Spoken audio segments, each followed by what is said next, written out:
I didn't rehearse what I'd say. I didn't plan it.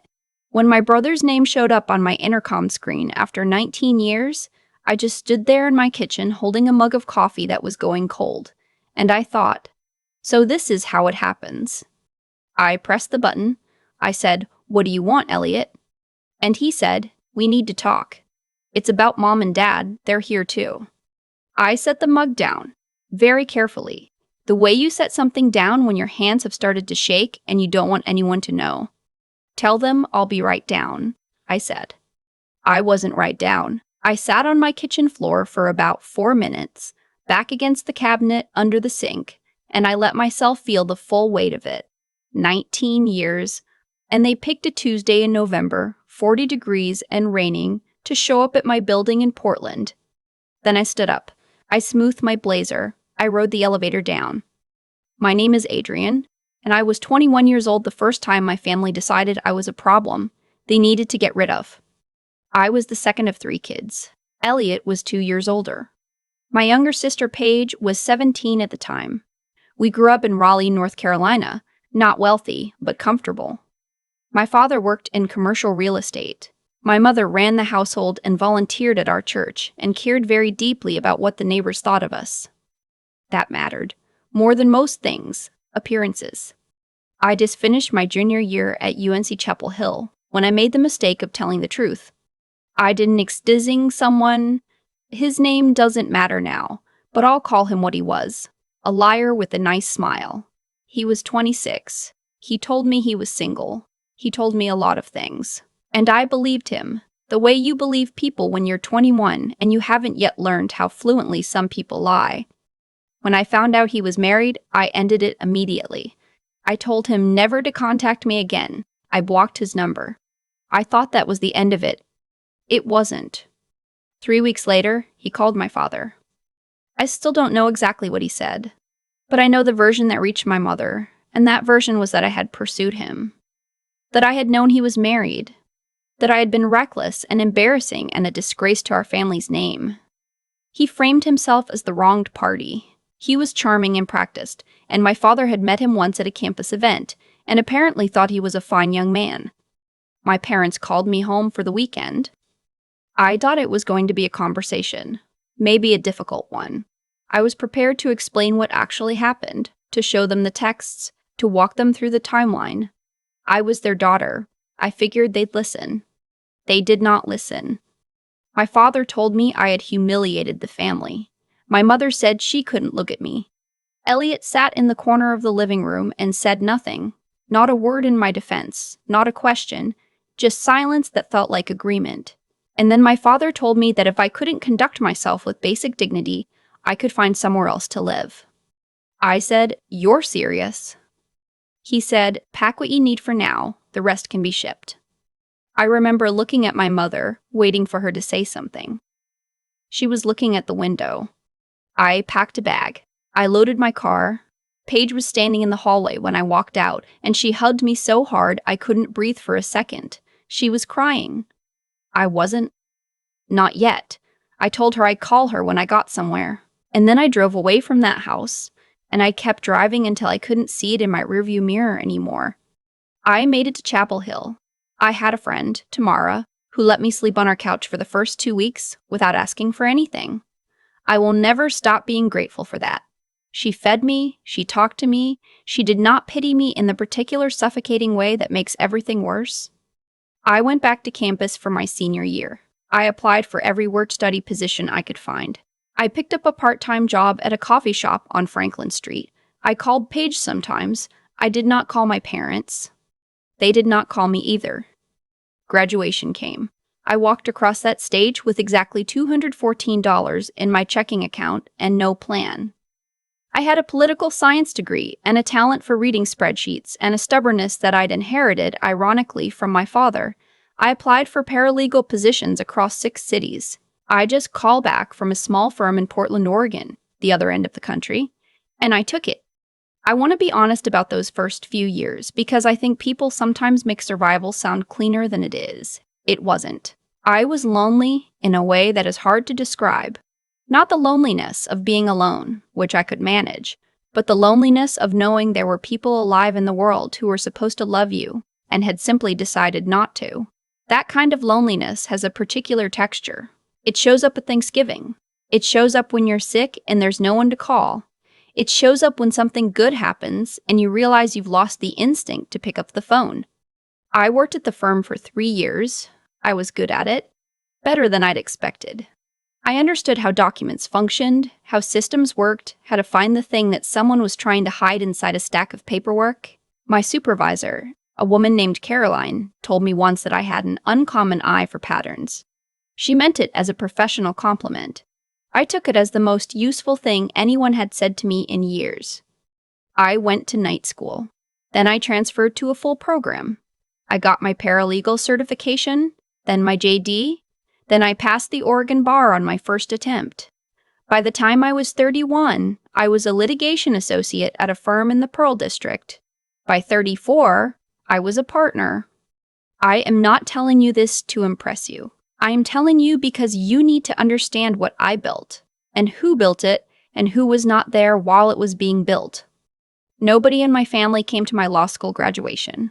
Nobody called when I passed the bar. When I made partner, I took myself out to dinner at a nice restaurant downtown and ordered a very good glass of Willamette Valley Pinot Noir and sat alone at a table by the window, watching the rain come down on the street. And I felt proud and sad in equal measure, which is the specific combination of feelings that I have come to associate with every significant milestone of my adult life. I had not spoken to my parents in 14 years when Paige texted me. We'd stayed in touch, Paige and I, sporadically. She had her own complicated life, her own navigation of our family's particular damage. She'd moved to Charlotte. She'd married, then divorced. We texted on birthdays and checked in when something significant happened. She was not close to her parents either. Not anymore. But she knew things I didn't. Her text said, "Elliot called me. Apparently Mom and Dad want to reach out to you. Something about needing a favor. I told him I wasn't their messenger. Just wanted to warn you." I read that text twice. Then I put my phone face down on my desk and went back to the deposition transcript I'd been reviewing. A favor. 19 years and they wanted a favor. I didn't call him. I didn't pass paperwork do the talking. I'd also learned in those 19 years to be cautious about the particular kind of hope that family can stir up. The hope that they've changed, that they've understood, that they're finally ready to acknowledge what they did. That hope has a way of gutting you if you let it. I had learned to keep it at arm's length. Still, I just did Paige back, "Thanks for the heads up. If they show up, I'll handle it." She sent a single reply, "Be careful, Addie." I appreciated that. She knew me well enough not to say anything more. They showed up on a Tuesday. All 3 of them, my father, my mother, Elliot, which told me something immediately. Because Elliot doesn't do anything he hasn't calculated first. I came down in the elevator and stepped out into the lobby and saw them through the glass doors before they saw me. My father had gotten old. He was 72 now, and it showed in his shoulders, in the way he was standing. My mother was smaller than I remembered. Elliot looked the same. That somehow bothered me the most. I pushed open the door. My father started to say something, my name, I think, and I said, "Let's go somewhere we can sit." There's a coffee shop on the ground floor of my building. We went there. I ordered a black coffee. Nobody else ordered anything. We sat at a corner table and I set my phone face up on the table between us and I waited. My mother spoke first. She said she was glad I was doing well. She said they'd followed my career, that they'd seen a profile of me in a legal publication. She said they were proud of me. I let that land. I didn't respond to it. My father cleared his throat. He said that things had come to a difficult place financially. He said that the real estate business had hit some hard years. 2020 had taken a lot out of the market in Raleigh, and there was a commercial property deal that had gone wrong, and there was debt. He said that their house was at risk. I was listening. I was also watching Elliot, who was looking at the table. My father said there was a matter related to our grandmother's estate. My grandmother, Nana on my mother's side, had passed 4 years earlier. I had not been notified. I had found out from Paige, months later, through a text that I still thought about sometimes. My grandmother had left a trust. Her attorney had set it up with specific conditions, and one of those conditions, apparently, was that distributions required the signature of all living grandchildren. There were 3 of us. Paige had already signed, Elliot had already signed, and the largest portion of the remaining distribution, tied to the sale of a piece of property in Asheville that my grandmother had owned, required my signature to release. My father explained this carefully and thoroughly, and when he was done, my mother said, "We're hoping you can find it in your heart." I looked at her for a long moment. Then I said, "How much is the distribution?" My father said $480,000. I said, "And how much of that comes to me?" There was a pause. Elliot said quietly, "It's split equally, a third." So, $160,000, which I was legally entitled to, which they needed my signature to access, and my father needed the full distribution, all of it, to service the debt on his commercial property. I understood the situation completely. They weren't there to reconcile. They weren't there because they missed me or felt remorse or wanted to rebuild what they'd destroyed 19 years ago. They were there because they needed my signature, and without it, they couldn't touch the money. And without the money, my father's business was going under. I picked up my coffee. I drank a little of it. I set it back down. I said, "I need to think about this." My mother's face arranged itself into something that was almost relief. I said, "I'll be in touch through my attorney. You should have yours contact mine." My father started to say something else. I stood up. I said, "I'll see myself back upstairs." And I walked away from the table. I want to tell you about the 2 weeks that followed because they mattered. I called Paige that evening. She already knew about the estate situation. She'd known for months, actually, and she was apologetic about not telling me sooner. She said she'd signed her portion without fully understanding the mechanism, and she was worried she'd made a mistake. I told her she hadn't. Her signature was hers to give. She had every right. I pulled the trust documents. Caroline, my old supervisor, now a friend, connected me with a trust and estates attorney. I spent several evenings going through the language carefully. The trust was real. My grandmother had set it up through a proper attorney, and it had been administered correctly. The Asheville property had appreciated significantly. It was worth well over $1 million now, and the sale was in process. The distribution mechanism was exactly as my father had described. All 3 grandchildren needed to sign for the full release. But here is the thing about being a lawyer. You learn to read what a document is actually saying versus what someone has told you it says. The trust had a provision. If one beneficiary declined to release their portion, that beneficiary's share could be held in a separate subtrust, administered independently, with distributions made directly to that beneficiary on a defined schedule over 7 years. My parents had not mentioned this. Elliot had not mentioned this.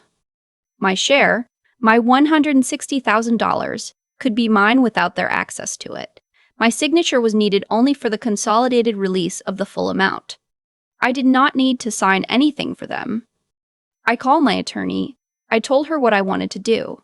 She said she'd handle the paperwork.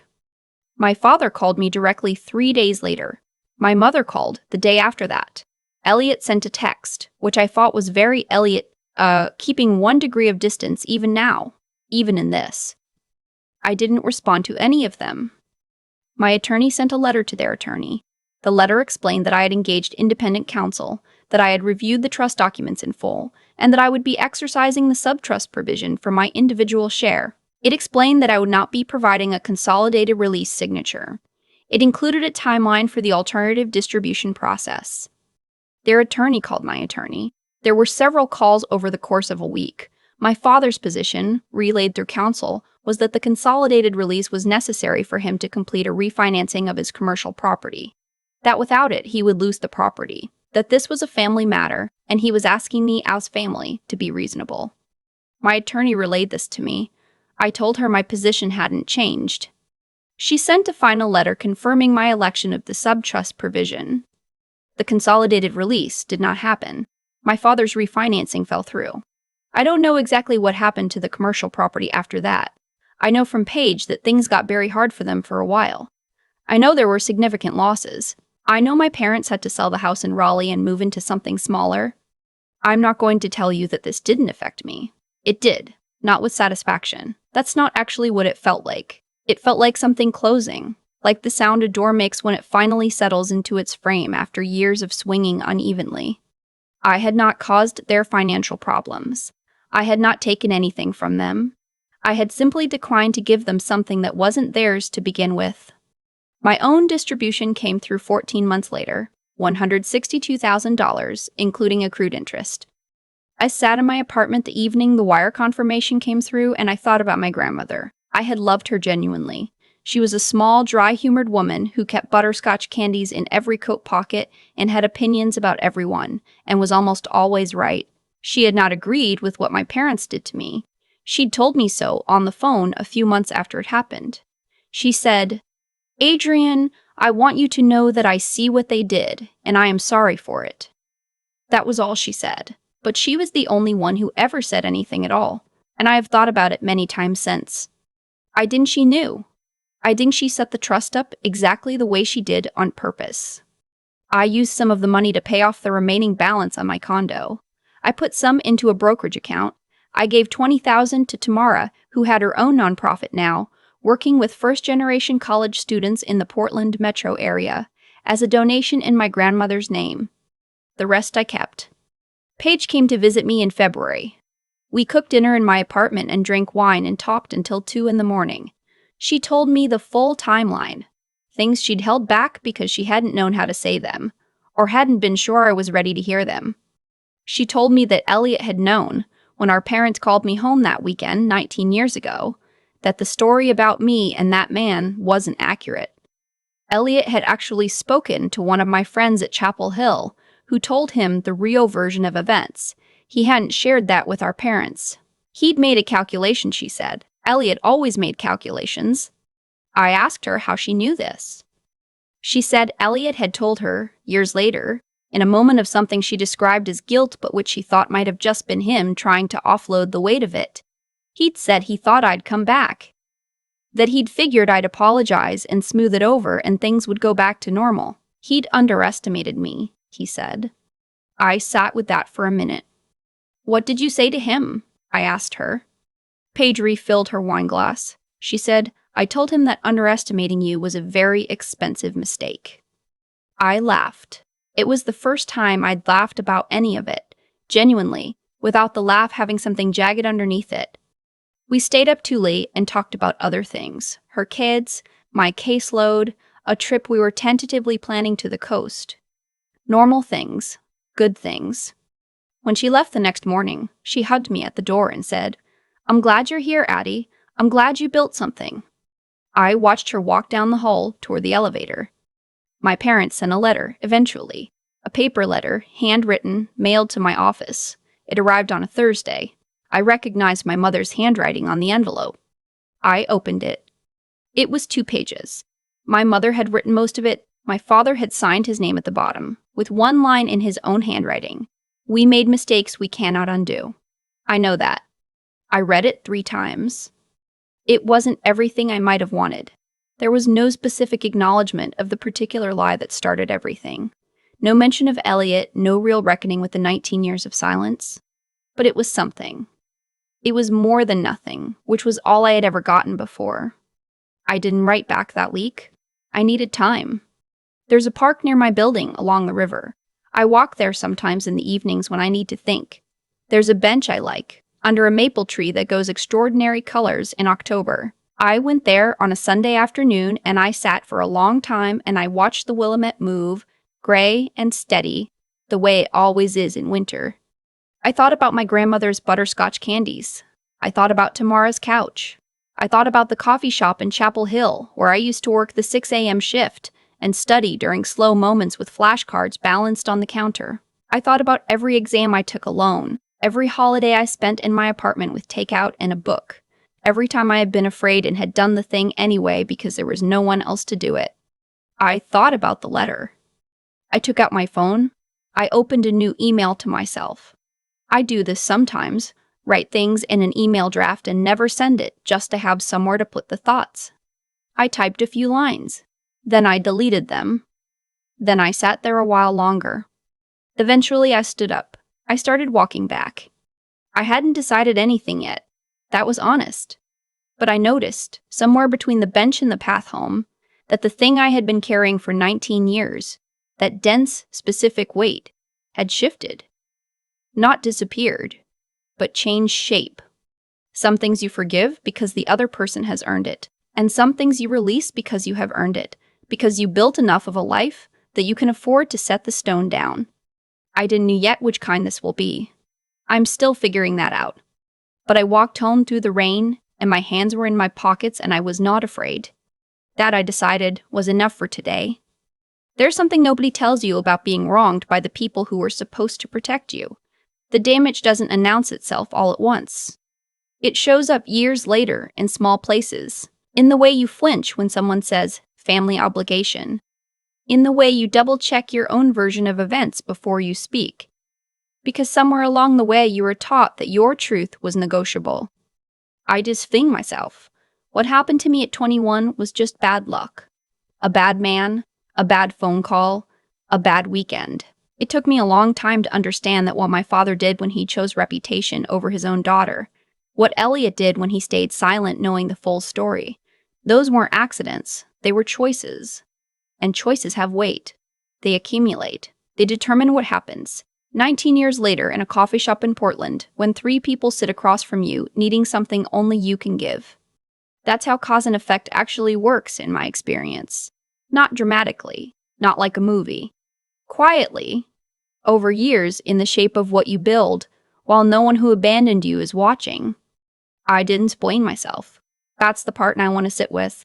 I built it without a safety net and without anyone's approval and without knowing for a long time whether it would hold.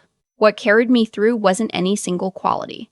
It was 3 things working together, and I couldn't have survived without all 3.